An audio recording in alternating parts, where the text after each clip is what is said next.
Shalom, Bapak Ibu, Saudara-saudari yang dikasihi oleh Tuhan Yesus Kristus. Selamat berjumpa kembali di channel Suara Rohani Kristen. Pada kesempatan malam hari ini, kita akan sama-sama mendengarkan khotbah yang akan disampaikan oleh Ibu Pendeta Basjir tentang hidup melakukan visi dan misi dari Tuhan. Dan sebelum kita mendengarkan khotbah pada malam hari ini, saya akan membacakan satu ayat firman Tuhan yang terambil di dalam Filipi pasal 1 ayatnya yang ke-6. Akan hal ini aku yakin sepenuhnya, yaitu Ia yang memulai pekerjaan yang baik di antara kamu akan meneruskannya sampai pada akhirnya pada hari Kristus Yesus. Amin, amin. Silahkan duduk Bapak Ibu, Shalom. Apa kabarnya hari ini? Luar biasa pastinya ya. Iya, hari ini tema dari gereja adalah ya pemberian untuk ya misi di dalam gereja Tuhan. Bapak Ibu, ya saya percaya tentunya kita ini hidup untuk melakukan kehendak Tuhan. Amin. Kita hidup untuk melakukan kehendak Tuhan atau kehendak kita? Kehendak Tuhan. Ya, dan salah satunya adalah di dalam hal misi. Kita tahu bersama ketika Tuhan Yesus mati, dia bangkit. Lalu ketika dia bangkit, dia tuh menampakkan diri kepada murid-muridnya berkali-kali, dan ya semua muridnya itu mengalami perjumpaan dengan Tuhan Yesus karena dia menampakkan diri bukan sebagai hantu tetapi manusia yang ada dagingnya. Dan ketika Yesus menampakkan diri itu berulang kali, satu pesan yang sangat luar biasa Tuhan memberi visi kepada murid-murid ini, yaitu apa?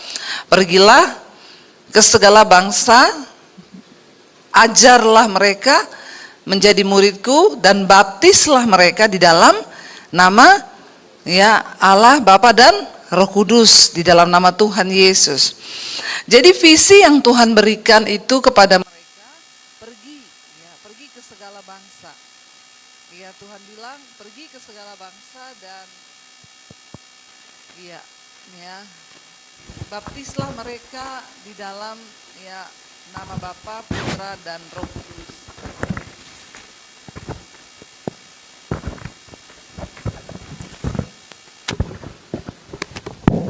Iya, jadi Tuhan berfirman kepada mereka, dia kasih visi waktu dia menampakkan diri. Ya, jadi sampai saya juga bertanya ketika Yesus itu bangkit, apa sih pesan yang dia kasih sama murid-muridnya? Berarti kan penting saudara ya. Penting enggak menurut saudara? Ya penting dong, kita pengen tahu waktu dia bangkit itu apa yang dia kasih tahu kepada murid-muridnya. Dan yang pasti itu pun tentu juga menjadi kerinduan Tuhan bagi setiap kita. Tuhan bilang kepada murid-muridnya, pergi, ya ajarlah mereka semua orang-orang yang belum mengenal aku, bangsa-bangsa yang belum mengenal aku, untuk mereka bisa diajar, dididik menjadi muridku, dibaptis di dalam nama Bapa, Anak, dan Roh Kudus, dalam nama Tuhan Yesus. Lalu kita tahu bersama ketika hari Pentakosta saudara, Yesus naik ke surga. Setelah dia menampakkan diri, lalu dia naik ke surga. Lalu dia berkata kepada murid-muridnya, kamu jangan pergi dulu memberitakan Injil sebelum Roh Kudus turun ya. Dan akhirnya terjadilah hari Pentakosta. Ya, kita ini lagi di masa-masa penantian ini mau pencurahan Roh Kudus saudara ya. Yesus mau naik ke surga nih. Nanti tanggal 14 kita merayakan kenaikan Kristus ke surga. Roh Kudus dicurahkan. Dan apa yang terjadi saudara? Ketika Roh Kudus dicurahkan, di situ Roh Kudus mulai menjamah nih. Salah satunya yaitu Rasul Paulus dijamah oleh Roh Kudus. Ketika dia waktu itu seorang Rasul Paulus ini dulu teroris, dia pengen bunuh orang Kristen pengikut Kristus. Lalu di tengah perjalanan dia dijamah oleh Tuhan, dia mengalami perjumpaan pribadi dengan Tuhan. Waktu dia mengalami perjumpaan pribadi dengan Tuhan, hidupnya dirubahkan. Dia berubah nih, dulunya pembunuh, sekarang menjadi pemberita Injil. Lalu dia tangkap visi dari Tuhan, harus pergi untuk memberitakan Injil. Ya, dan akhirnya Rasul Paulus itu pergi saudara. Ya, untuk melakukan apa yang menjadi visi Tuhan itu, bahwa engkau harus pergi ceritakan tentang Kristus, baptislah mereka di dalam nama Bapa, Anak, dan Roh Kudus. Ya, berarti dia melakukan misi. Misi adalah perjalanan atau tindakan yang dilakukan untuk mewujudkan visi itu, saudara ya. Lalu ketika Rasul Paulus pergi, ya, dia datang saudara kepada bangsa-bangsa yang bukan Yahudi. Nah, untuk apa dia pergi menginjil? Dia pergi membawa misi itu untuk memberitakan tentang Kristus, lalu dia membuka perintisan gereja-gereja baru.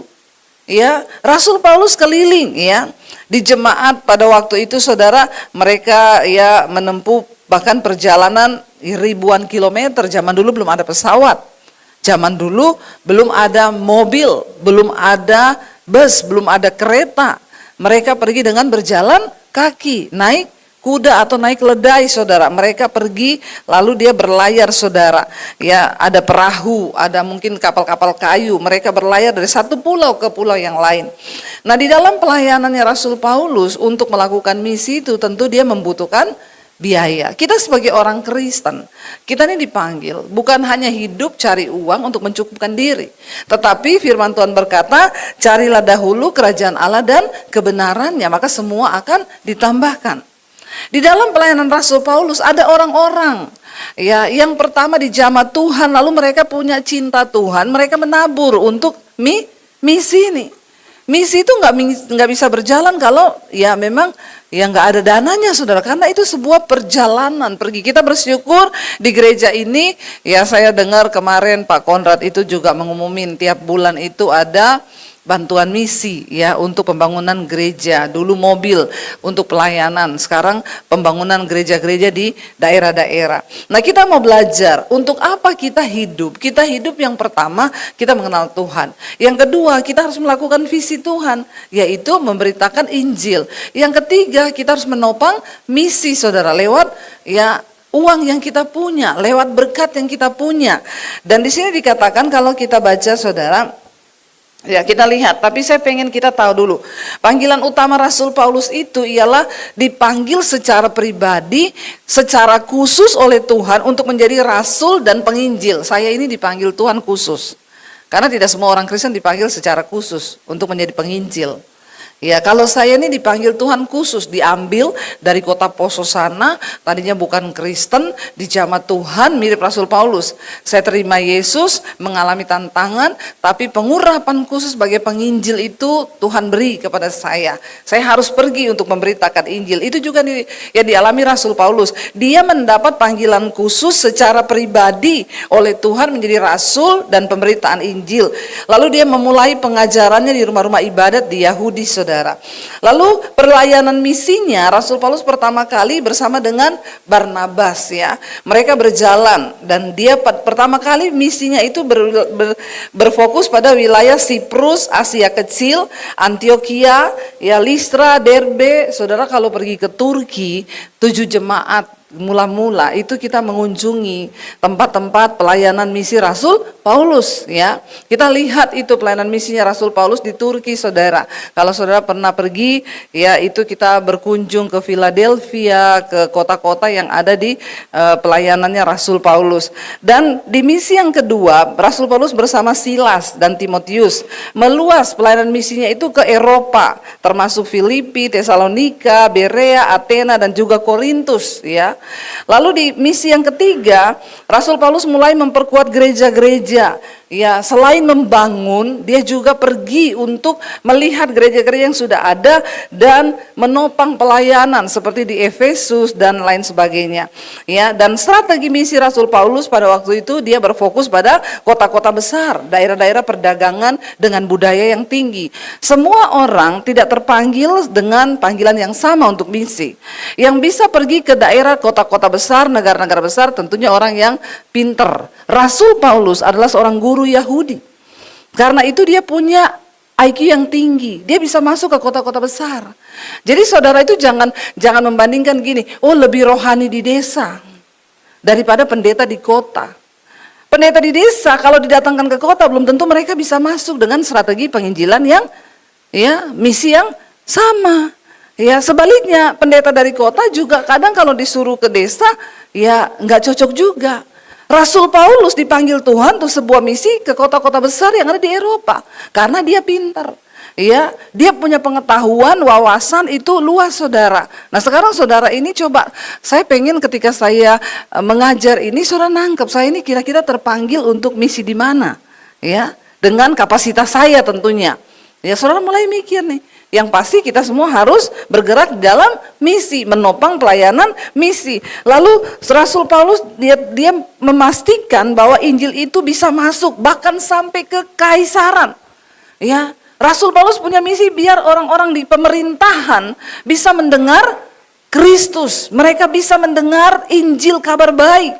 Walaupun pada akhirnya kita tahu dia berapa kali dipenjara, disiksa, dianiaya, ya untuk misinya, bahkan dia mati dibunuh karena misi yang dia lakukan itu bersama Tuhan. Tapi nggak apa-apa, ya. Lalu saudara, memang untuk sebuah pelayanan yang memang sudah Tuhan percayakan. Nah kadang-kadang orang Kristen itu di gereja cuma datang, duduk, diam. Kita ini nggak melakukan apa-apa. Kalau kita mati satu saat nanti kita akan ditanya loh, kamu melakukan amanat aku enggak? Tapi orang Kristen sekarang banyak sudah tidak melakukan apa-apa, cuma datang duduk diam, uang juga enggak keluar, protesnya banyak. Tapi di sini tidak, amin. Haleluya. Nah, kita berdoa, jangan kita ini cuma jadi bayi-bayi gendut di dalam gereja yang hanya untuk kebutuhan kita sendiri terus aja, bahkan enggak pernah cukup.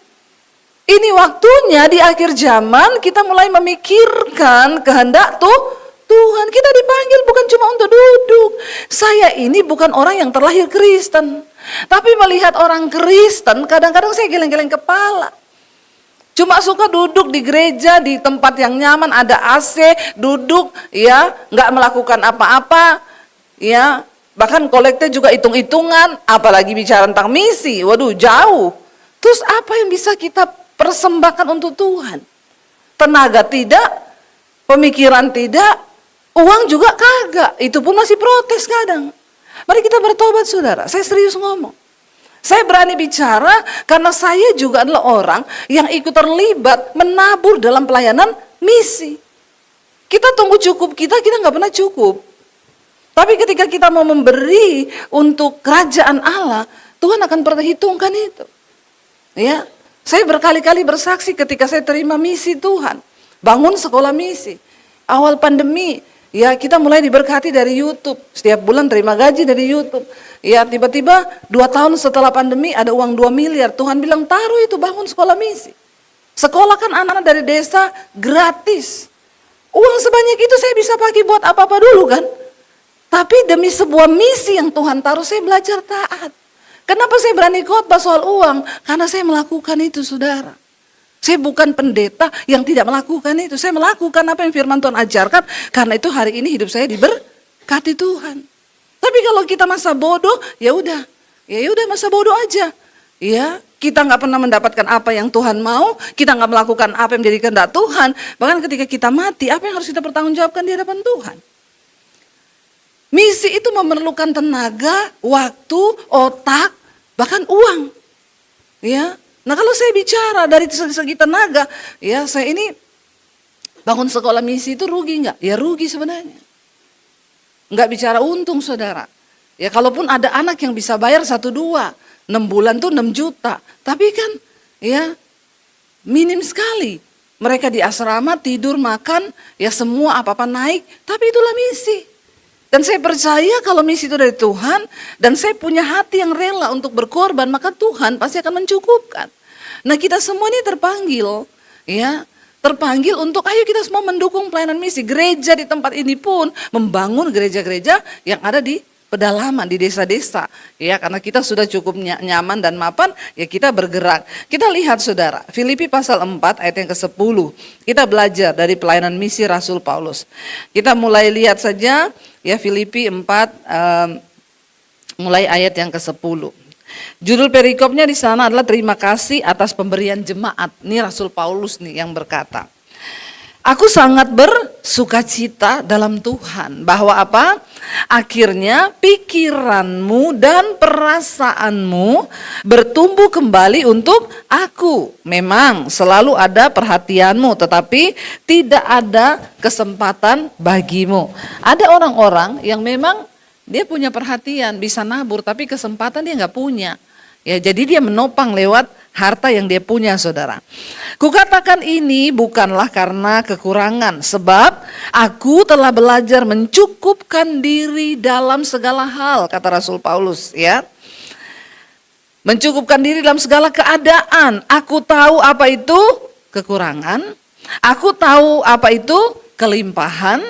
Dalam segala hal dan dalam segala perkara tidak ada sesuatu yang merupakan rahasia bagiku, baik dalam hal kenyang maupun dalam hal kelaparan, baik dalam hal kelimpahan maupun dalam hal kekurangan.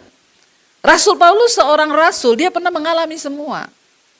Makanya saya juga kalau jemaat datang, Bu sekarang saya lagi mengalami kekurangan, Bu. Ya nggak apa-apa, semua ada waktunya. Gantian lagi sama yang dulu kekurangan sekarang diberkati. Yang dulu diberkati sekarang kekurangan. Hidup ini kan musim toh, berganti terus toh. Ya, jalani aja hidup ini supaya nanti kita bisa berkata, aku tahu apa itu kelimpahan, aku tahu apa itu kekurangan.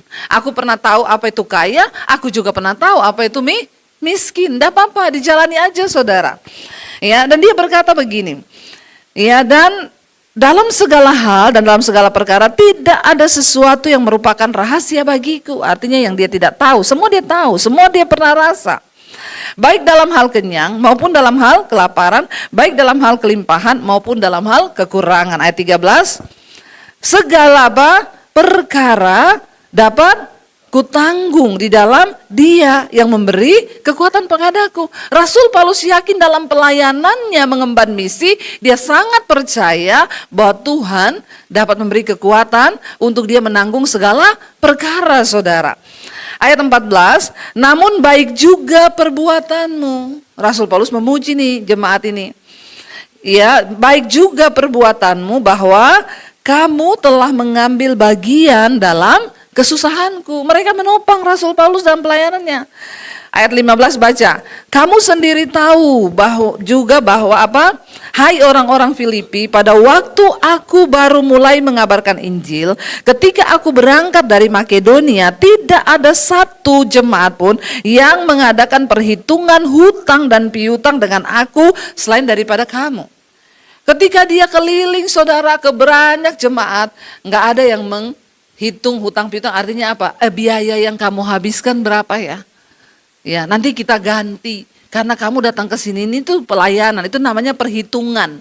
Ya, enggak ada. Tapi Rasul Paulus bilang enggak apa-apa, tapi cuma kamu yang mengadakan, ganti semua biayanya untuk pelayanan misi itu.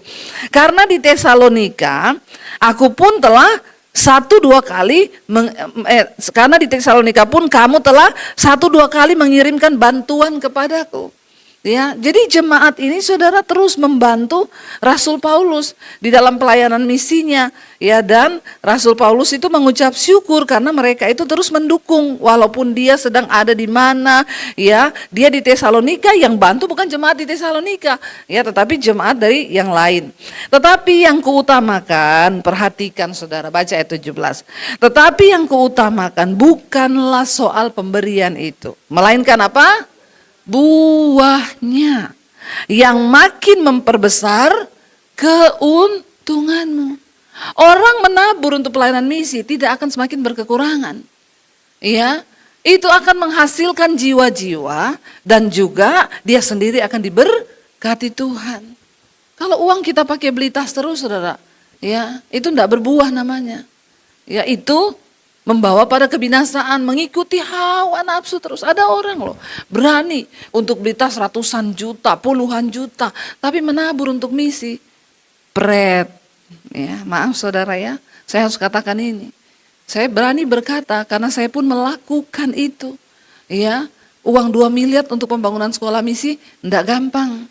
Saya bukan orang kaya. Bagi saya itu uang sangat banyak. Ketika pembangunan misi berjalan, malah jadi 4M lebih pembangunannya. Tapi bersama Tuhan, itu yang Rasul Paulus bilang, segala perkara dapat kita tanggung bersama Tuhan yang memberi kekuatan. Ya, tidak cari dana, tidak pakai proposal. Tuhan mencukupkan dalam waktu 6 bulan selesai pembangunan sekolah misi. Dan hari ini puji Tuhan sudah masuk angkatan yang ke-5 mau selesai bulan Juni, masuk angkatan ke-6 bulan Juli. Ya, saya ini nanti akan keliling terus Besok saya terbang ke Balikpapan, lalu saya balik ke Surabaya. Dari Surabaya saya ke sekolah misi. Saya ngajar di sana, pembekalan mereka akan diutus pergi ke daerah-daerah.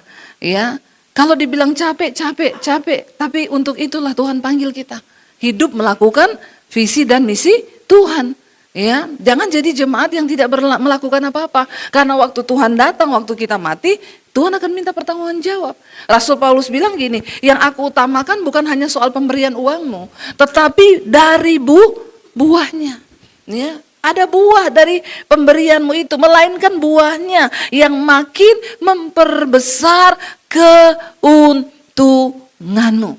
Waktu kita menabur bagi kepentingan kerajaan Allah, bagi misi kerajaan Allah, kita nggak akan rugi, saudara. Tetapi seakan semakin Tuhan percayakan, menerima besar keuntungan. Ya, karena kita hidup bukan hanya bagi kepentingan kita, tapi kita hidup untuk menopang. Saya bersyukur di tengah masa pandemi, Tuhan izinkan kami diberkati lewat YouTube. Puluhan gereja di pedalaman kami bangun.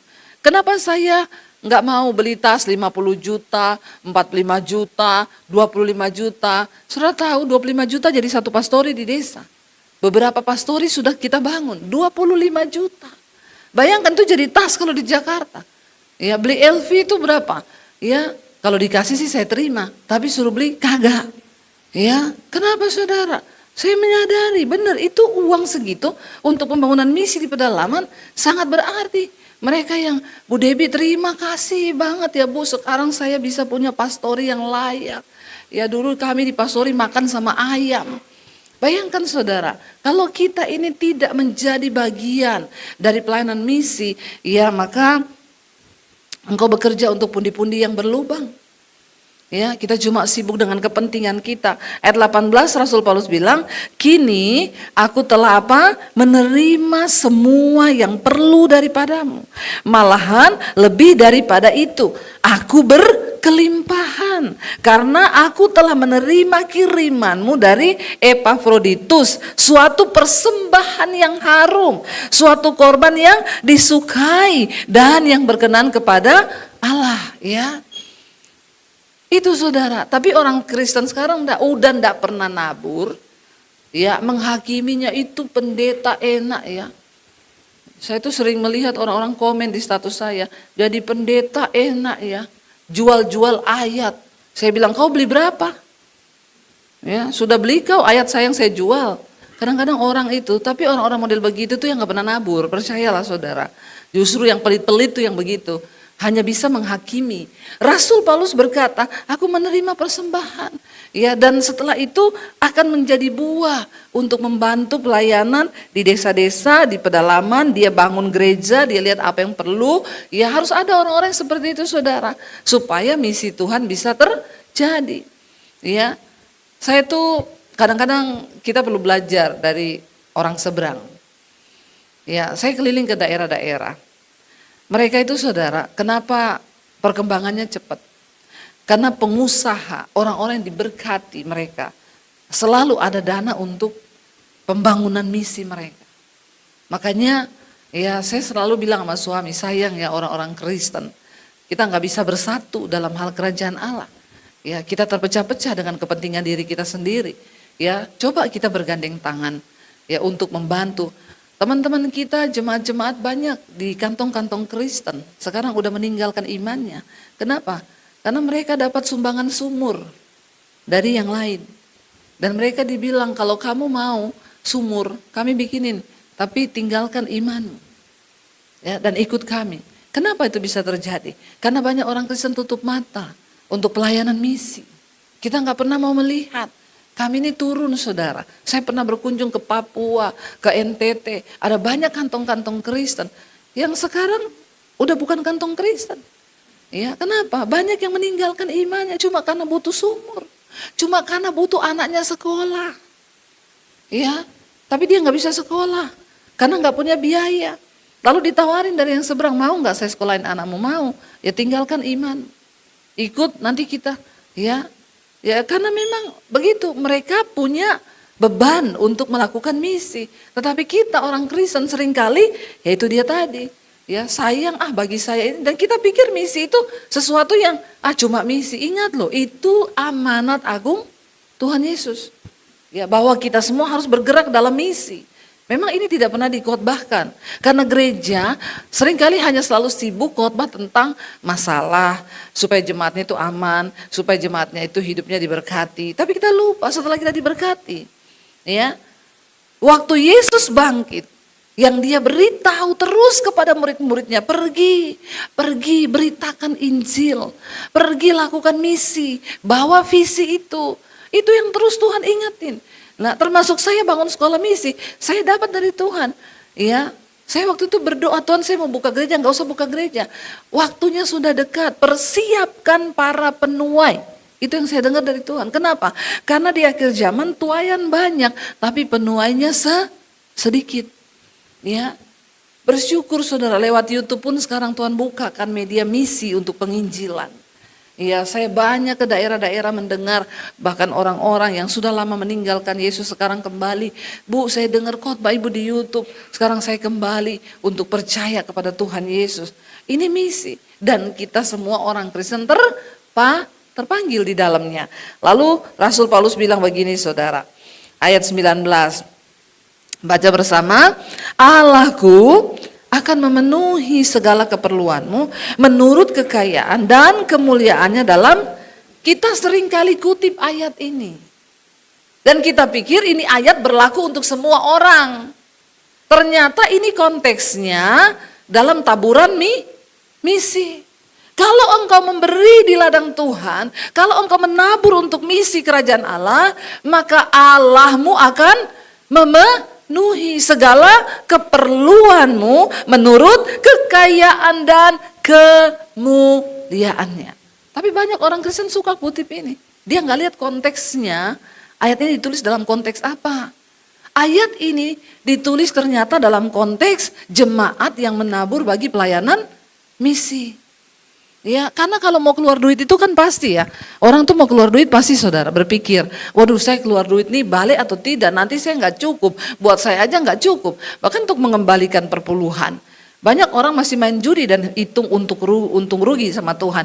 Kalau saya kasih perpuluhan, kira-kira aduh saya kurang ya, lumayan ini perpuluhannya.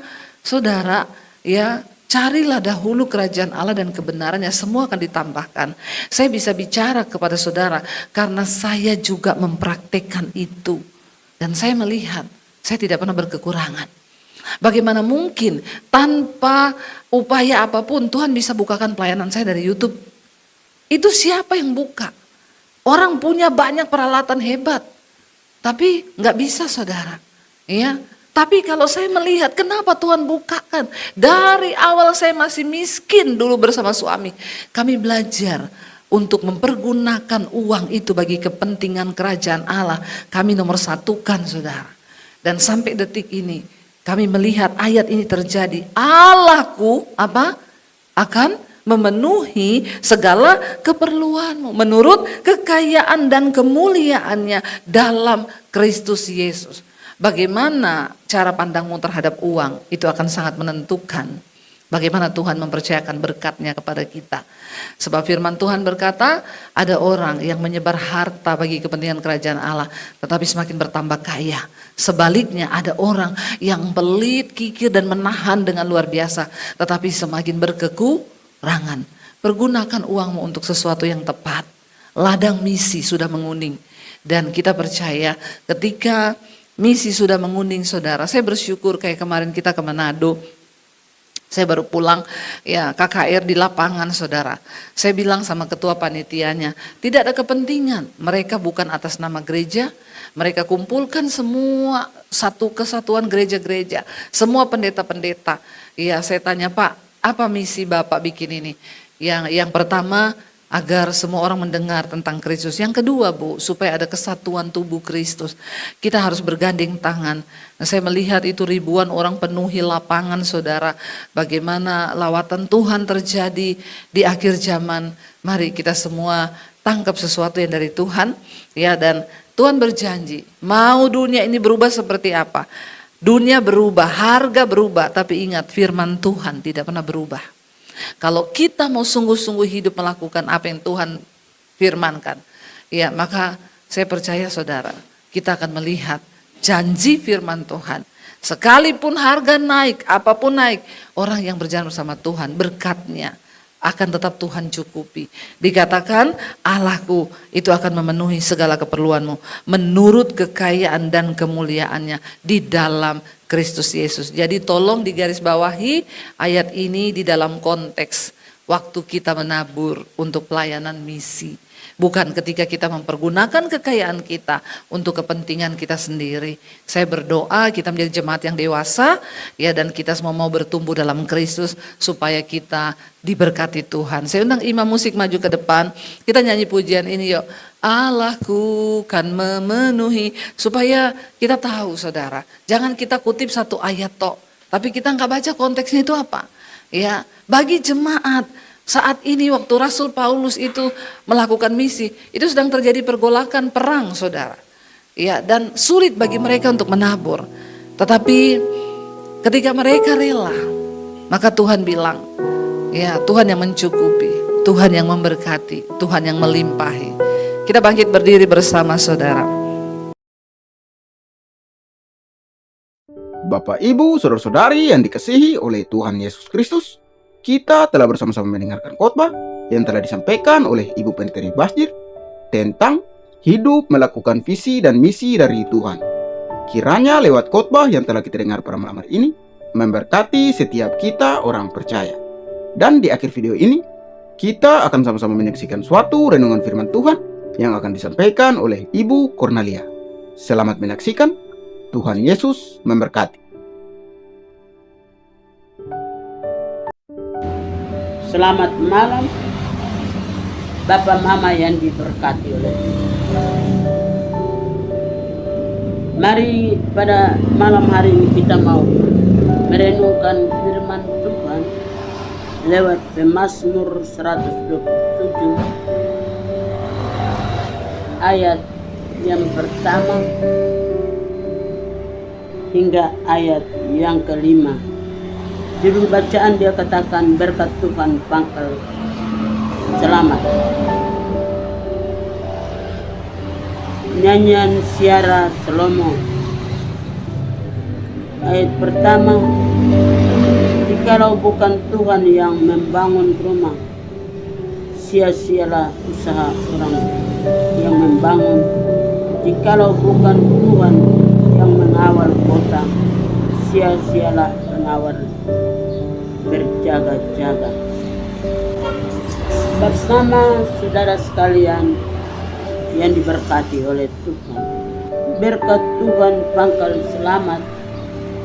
Kita percaya bahwa Tuhan yang memberikan berkat menuju kepada keselamatan abadi dalam hidupnya.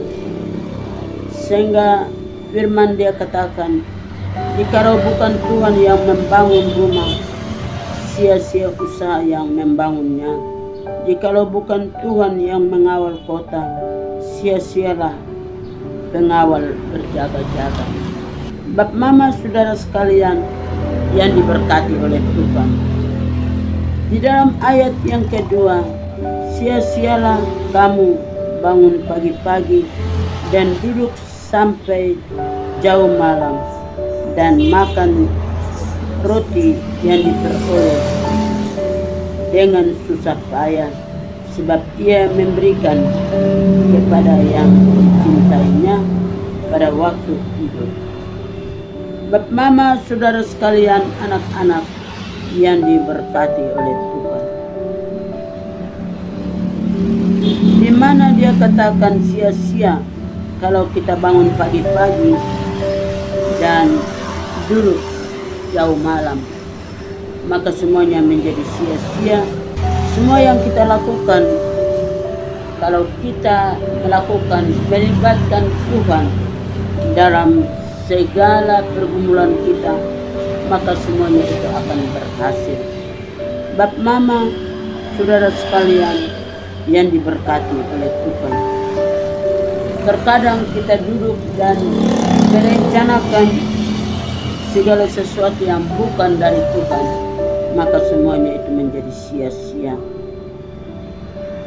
Apalagi kita duduk dan melakukan yang tidak sesuai dengan kehendak Tuhan, semua rencana yang kita rencanakan, maka semuanya itu menjadi sia-sia belaka bagi kehidupan kita. Bapak Mama yang diberkati oleh Tuhan, di dalam pekerjaan kita, apabila kita melibatkan Tuhan, maka dia akan berjalan dengan baik. Dan apa yang kita rencanakan selalu berhasil dan berhasil di dalam kehidupan kita. Mari kita sebagai anak-anak Tuhan yang menaruh pengharapan kita kepada Tuhan. Apapun persoalan kita, ternyata Tuhan ambil alih, Tuhan membantu kita dalam segala hal.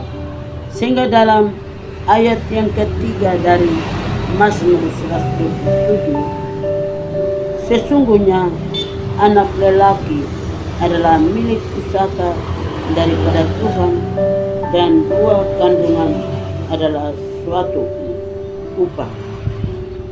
Di dalam ayat yang keempat, seperti anak-anak panah di tangan pahlawan, demikianlah anak-anak pada masa muda. Dalam ayat yang kelima terakhir, berbahagialah orang yang telah membuat panah penuh tabung panahnya.